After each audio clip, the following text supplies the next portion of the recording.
Pizza आहे बघा माझ्याकडे आणि याच्याकडे दोन पार्ट्स आहे. या पिझ्झा मध्ये मी एक 1 पार्ट्स मध्ये या पिझ्झाला मी बंद करणार आहे. पिझ्झा नीट बघा, मी या पार्ट मध्ये त्याला बंद करतोय आणि एक झाकण बंद करतोय आणि इकडचा बी बॉक्स मी 2 नंबरचा बंद करणार आहे.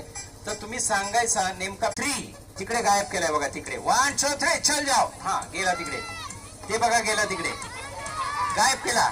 अरे गायब केला. अरे हे बघा इकडे काय बोलताय तुम्ही, खोटं बोलताय. 2 नंबर मध्ये खोटं बोलायचं. 1 2